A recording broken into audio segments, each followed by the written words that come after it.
dengan malaikat-malaikatnya. Jadi si iblis ini kan perang dengan Tuhan, tetapi dia kalah, dia dilemparkan bersama dengan malaikat-malaikatnya. Sehingga dalam Wahyu pasal 12 ayat 12b dikatakan, celakalah kamu hai bumi. Jadi celakalah kamu hai bumi. Bumi ini termasuk yang diam di bumi. Siapa? Manusia. Celakalah kamu hai bumi dan laut, karena iblis telah turun kepadamu dalam geramnya yang dahsyat. Geramnya yang dahsyat berarti marah. Karena ia tahu waktunya sudah singkat. Jadi pertama dia dendam dengan Tuhan. Kemudian dia ingin balas dengan Tuhan, tetapi dia tidak mampu untuk balas ke Tuhan. Dia balas kepada siapa? Kepada manusia, ciptaan Tuhan yang diciptakan segambar serupa. Persoalannya dia tahu waktunya sudah singkat. Artinya iblis harus putar otak lebih. Dia harus fokus lebih karena dia ingin balas dendam. Tetapi cara balas dendam iblis gimana? 2 Korintus 11 ayat 14. Hal itu tidak usah mengherankan, sebab iblis pun menyamar sebagai malaikat terang. Nah, ini yang harus kita pahami. Nah, ini yang menarik ya. Ini strategi iblis.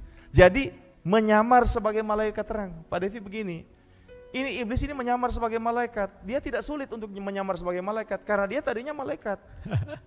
Jadi bagaimana malaikat dia tahulah. Bagaimana itu menjadi malaikat, si iblis jadi malaikat terang. Yang pertama dia akan menyamar dalam rupa Babel. Babel itu ada ayatnya, saudara-saudara, ada ayatnya. Yang kedua dia akan menyamar sebagai nabi palsu. Dan yang ketiga dia akan menyamar sebagai antikris.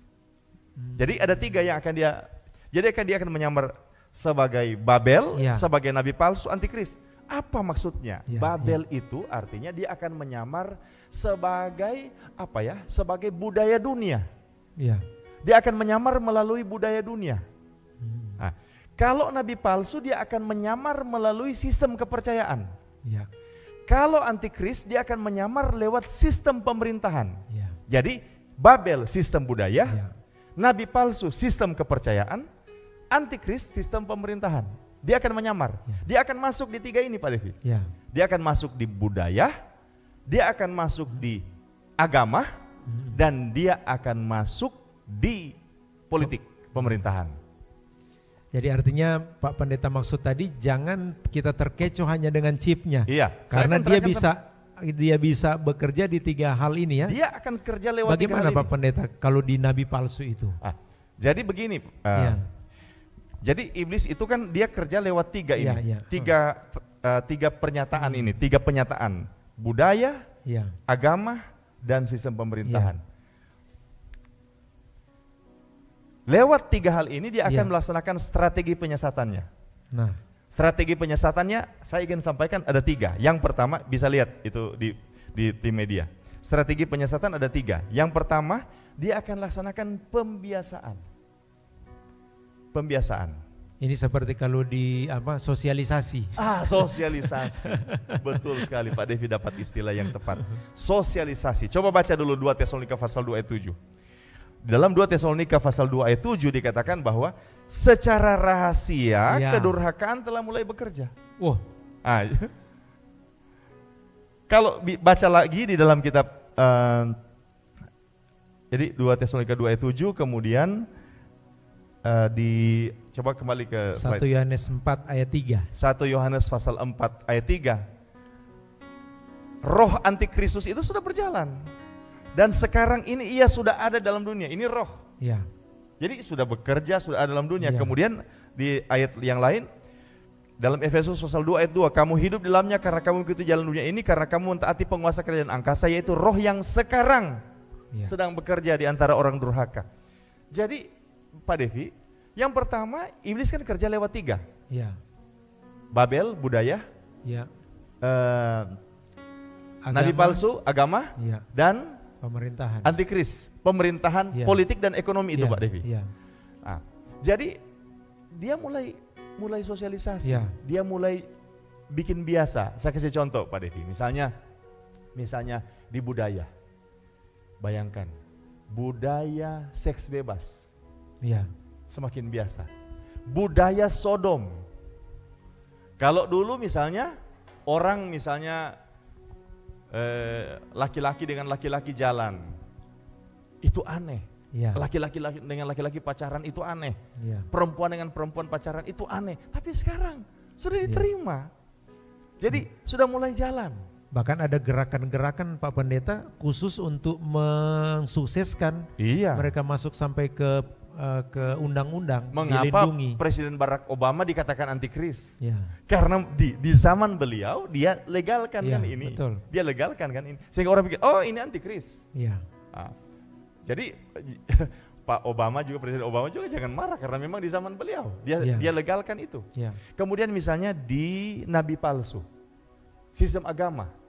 Jadi akan muncul pendeta-pendeta palsu, rasul-rasul palsu, nabi-nabi palsu. Tapi itu di sisi Kristen, di sisi internal. Tetapi di sisi eksternal, Pak Devi. Bayangkan sekarang dukun jadi selebriti. Iya betul Pak. Saya tidak sebut nama, jangan kena undang-undang. Iya. Tapi sekarang kan dukun jadi selebriti. Meramal-meramal itu. Meramal-meramal jadi selebriti. Dan film-film yang bertemakan tentang setan. Apa? Misalnya film misalnya dalam film kartun misalnya Hotel Transylvania. Hotel itu. Itu kan kemudian ada juga yang manusia dengan serigala itu. Twilight. Itu film yang digandrungi oleh anak muda. Jadi dia masuk Pak Devi, dia masuk. Rohnya sementara bekerja lewat budaya, lewat agama, kemudian pemerintahan. Dia masuk.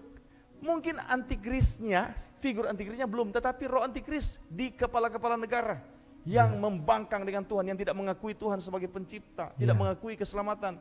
Itu jalan sekarang Pak Devi. Jadi iblis bikin biasa. Termasuk masalah teknologi tadi, iblis bikin biasa, bikin biasa. Komputer biasa, kemudian barcode biasa, implantasi biasa, chip yang diimplan itu biasa.